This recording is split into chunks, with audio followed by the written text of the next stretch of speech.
دیکھیے گا کہ رزق عطا کرتا ہے خدا کیڑوں کو پتھر میں. دیکھیے شیر کے رزق عطا کرتا ہے خدا کیڑوں کو پتھر میں، تو کیوں پریشان رہتا ہے ہیرے موتی کے چکر میں. تو کیوں پریشان رہتا ہے ہیرے موتی کے چکر میں. تو کیوں پریشان رہتا ہے ہیرے موتی کے چکر میں. اڑ جا آسمان میں یا تو گوتا لگا سمندر میں، اتنا ہی ملے گا جتنا لکھا ہے مقدر میں. اتنا ہی ملے گا جتنا لکھا ہے مقدر میں. آئیے شارٹ نقابت کر کے تیزی کے ساتھ مفکر قوم و ملت حضرت قاری عبدالرزاق صاحب اللہ کا استقبال نعرہ تکبیر و رسالت سے کر لائے. نعرہ تکبیر، نعرہ رسالت.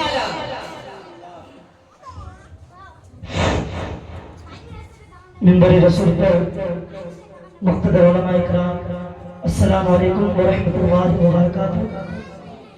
نحمدہ و نصلی علی رسول الکریم، اما بعد فاعوذ باللہ من الشیطان الرجیم، ببرکتہ بسم اللہ الرحمن الرحیم. وبالوالدین احسانا، وقال النبی صلی اللہ تعالی علیہ وسلم القبر روضۃ من ریاض الجنہ او حفرۃ من حفرۃ النار. صدق اللہ العظیم وبلغنا رسولہ النبی الکریم. آئیے ہم سب مل کر اپنے آقا و مولا پوری کائنات کے مرکز عقیدت جانے کائنات جانے ایمان جناب احمد مصطفیٰ محمد مصطفیٰ صلی اللہ علیہ وسلم کی مقدس بارگاہ میں درود پاک میں اللہم صلی علی سیدنا شفیعنا مولانا محمد بن بارک وسلم. صلاۃ و سلام علیکہ رسول اللہ صلی اللہ تعالی وسلم. بہت ہی قلیل اور کم وقت دیا گیا ہے اور منبر رسول پر ایک سے ایک علماء اکرام شورا اعظام تشریف فرما ہے. اتنا وقت نہیں ہے کہ میں سب کا نام دوں. ایک شعر کہہ کے میں گفتگو کا آغاز کرتا ہوں. شاعر لکھتے ہیں کہ وہ مشکلوں کو بھی مشکل میں ڈال دیتا ہے، وہ مشکلوں کو بھی مشکل میں ڈال دیتا ہے جو ڈوبتا سورج کو نکال دیتا ہے. وہ مشکلوں کو بھی مشکل میں ڈال دیتا ہے جو ڈوبتا سورج کو نکال دیتا ہے. اور یہ میری ماں نے بتایا تھا ہم کو بچپن میں، یہ میری ماں نے بتایا تھا ہم کو بچپن میں، نبی کا ذکر مصیبت کو ٹال دیتا ہے، نبی کا ذکر مصیبت کو ٹال دیتا ہے. رب قدیر کی بارگاہ میں دعا گو ہوں مولا کریم ان مقدس علماء اکرام کے قدموں کی برکت سے اپنے حبیب پاک صلی اللہ علیہ وسلم کے صدقے پھر محب گرامی حضرت علامہ مولانا سجاد حسین نوری صاحب قبلہ کی والدہ ماجدہ زہرا خاتون کی بے حساب بخشش و مغفرت فرمائے. کہہ دیجیے آمین.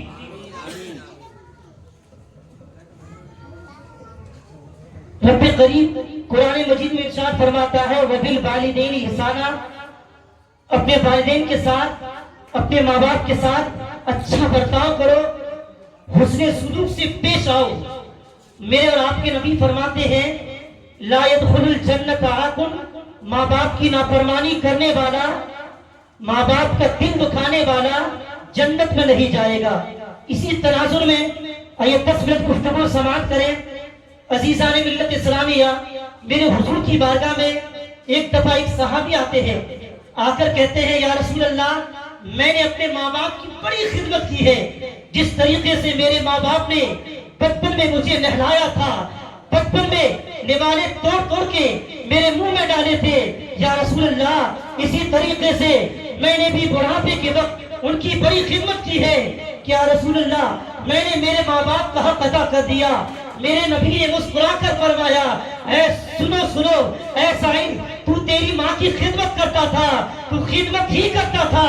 تیری ماں جب تیری خدمت کیا کرتی تھی ساتھ ہی ساتھ تیری زندگی کی دعائیں مانگا کرتی تھی. اللہ اکبر. بیٹا چاہے ڈھولا ہو جائے، بیٹا چاہے لنگڑا ہو جائے، بیٹا چاہے اپاہج ہو جائے، ماں باپ کبھی یہ نہیں کہتے اے پروردگار میرے بیٹے کو پردہ کر دے، بلکہ ماں باپ ہمیشہ یہی جملہ کہتے ہیں اے پروردگار مجھے اٹھا لے، میرے بیٹے کی زندگی کو بچا لے. نعرہ تکبیر، نعرہ رسالت، نعرہ رسالت. خطیب اہل سنت حضرت علامہ مولانا مفتی فیروز عالم اسماعیل صاحب قبلہ، علماء اہل سنت، نعرہ تو حضور نے فرمایا کوئی ماں باپ کی خدمت کر ہی نہیں سکتا، چاہے تو جتنی مرضی خدمت کر لے، ماں باپ کی خدمت کا بدل نہیں ہو سکتا۔ پھر کیا کرے؟ قرآن کہتا ہے کہ جہاں تم اپنے لیے دعا مانگتے ہو، اپنے بچوں کے لیے دعا مانگتے ہو، یہیں پر ہر جلسے میں، ہر میلاد شریف کی محفل میں جہاں اپنے لیے دعا مانگتے ہو، اپنے بال بچوں کے لیے دعائیں مانگا کرتے ہو، وہیں پر تم یہ بھی دعائیں مانگنا، اللہم ارحمہما کما ربیانی صغیرا، اے پروردگار جس طریقے سے میرے ماں باپ نے مجھ پر بچپن میں رحم و کرم کیا تھا، ایسے ہی تو ان پر رحم و کرم کی بارش عطا فرما۔ اللہ سبحانہ بڑی تیزی کے ساتھ اب آؤ میں ایک حدیث پیش کر کے اپنی گفتگو کو سمیٹ دیتا ہوں۔ میرے حضور نے فرمایا لا يدخل الجنت عاقل، ماں باپ کی نافرمانی کرنے والا جنت میں نہیں جائے گا، ماں باپ کو ستانے والا جنت میں نہیں جائے گا۔ کل قیامت کے دن جنت کے دروازے پر فرشتے پکڑ لیں گے، یہ 4 ایسے آدمی ہیں اسے جنت میں جانے نہیں دیا جائے گا، فرشتے پکڑ لیں گے۔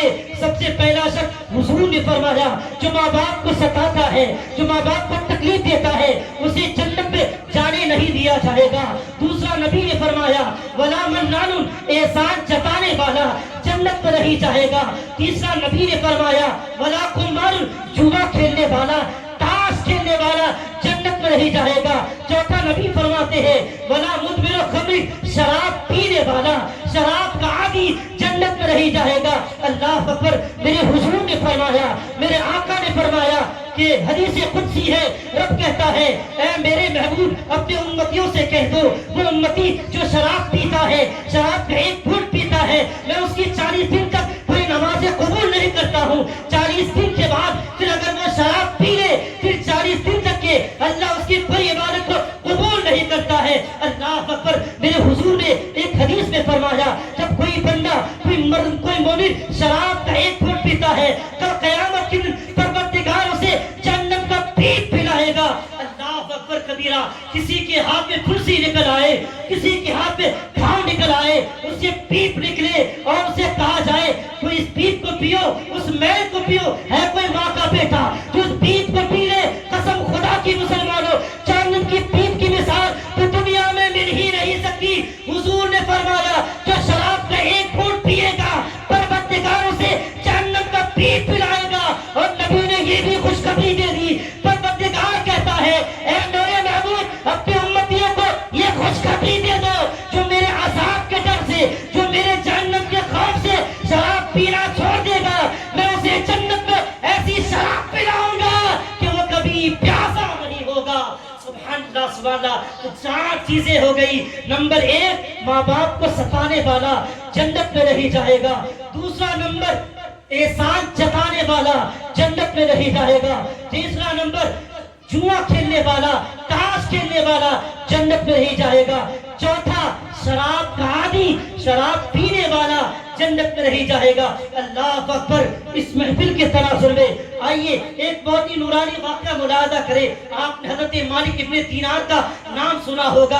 اللہ اکبر۔ جن کا مزار کیرلا میں ہے، حضرت مالک ابن دینار جو بہت بھائی کے بہو کو، ان کے پاس ایک نوجوان آتا ہے، آتا کہتا ہے حضور میں تھا بڑا نیک، میں تھا بڑا بادشاہ، میرے جو ساتھی تھے بڑے عیاش تھے، بڑے آوارہ قسم کے تھے، ایک دن مجھے زبردستی شراب کے اڈے میں لے گئے، شراب کے کارخانے میں لے گئے، میں شراب پینا نہیں چاہتا تھا، زبردستی دوستوں نے اصرار کیا، شراب کا ایک پیالہ میرے ہاتھ میں تھما دیا اور میں نے دوستوں کی اصرار پر میں شراب کا پیالہ پی لیا، میں شراب کا گھونٹ پی لیا۔